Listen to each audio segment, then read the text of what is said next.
Gold ರಾಣಿ ರಣ್ಯಾಗೆ shock ಮೇಲೆ shock. ನಟಿ ಮನೆ ಹಾಗೂ ತರುಣ್ ಮನೆ ಮೇಲೆ ಇಡಿ ರೇಡ್. ಜತಿನ್ ಹುಕ್ಕೇರಿಗೆ ಸೇರಿದ 9 ಕಡೆ ಡಿಆರ್ಐ ತಲಾಶ್.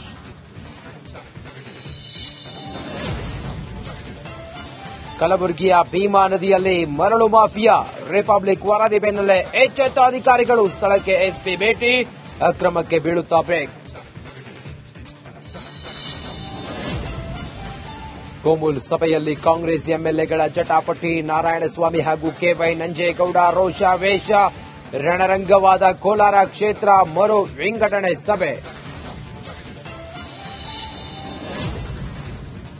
ಭಾಷಾ ಸಮರದಲ್ಲಿ ತೀರಾ ಲೋ ಲೆವೆಲ್ ಇಳಿದ ಡಿಎಂಕೆ. ಬಜೆಟ್ನಲ್ಲಿ ರೂಪಾಯಿ ಚಿಹ್ನೆಯನ್ನೇ ಕೈಬಿಟ್ಟ ಸರ್ಕಾರ.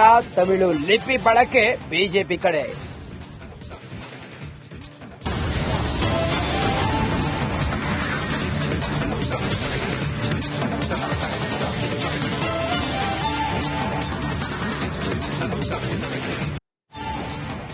ನಮಸ್ಕಾರ, ರಿಪಬ್ಲಿಕ್ ಕನ್ನಡಕ್ಕೆ ಸ್ವಾಗತ. ನಾನು ರಂಜಿತ್ ಶ್ರೀಯಾರ್. ದೀದಿ ನಾಡಲ್ಲಿ ರಿಪಬ್ಲಿಕ್ ಬಾಂಗ್ಲಾ ವರದಿಗಾರರ ಮೇಲೆ ಆದಂತ ಅಟ್ಯಾಕ್.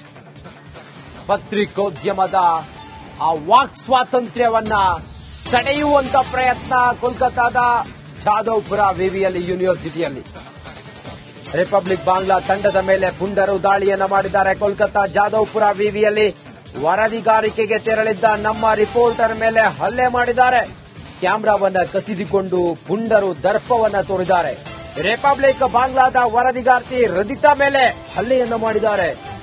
ರೂಮ್ನಲ್ಲಿ ಕೂಡಿ ಹಾಕಿ ಅನುಚಿತವಾಗಿ ವರ್ತನೆಯನ್ನ ಮಾಡಿದ್ದಾರೆ.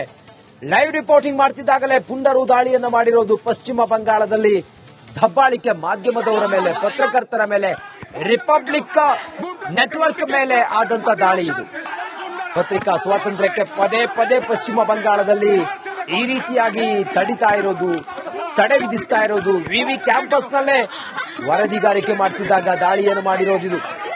ರಿಪಬ್ಲಿಕ್ ಬಾಂಗ್ಲಾ ತಂಡದ ಮೇಲೆ ಪುಂಡರು ದಾಳಿ ಮಾಡಿರೋದು. ಕೋಲ್ಕತ್ತಾದ ಜಾದವ್ಪುರ ವಿವಿಯಲ್ಲಿ ವರದಿಗಾರಿಕೆಗೆ ತೆರಳಿದ್ದ ನಮ್ಮ ರಿಪೋರ್ಟರ್ ಮೇಲೆ ದಾಳಿಯನ್ನು ಮಾಡಿರೋದು, ಅಟ್ಯಾಕ್ ಮಾಡಿರೋದು, ಜರ್ನಲಿಸ್ಟ್ಗಳ ಮೇಲೆ ದಾಳಿ ಮಾಡಿರೋದು. ನೋಡಿ, ಇದು ಜಾದವ್ಪುರ ಯೂನಿವರ್ಸಿಟಿಯಲ್ಲಿ ನಡೆದಂತ ಘಟನೆ ಇದು.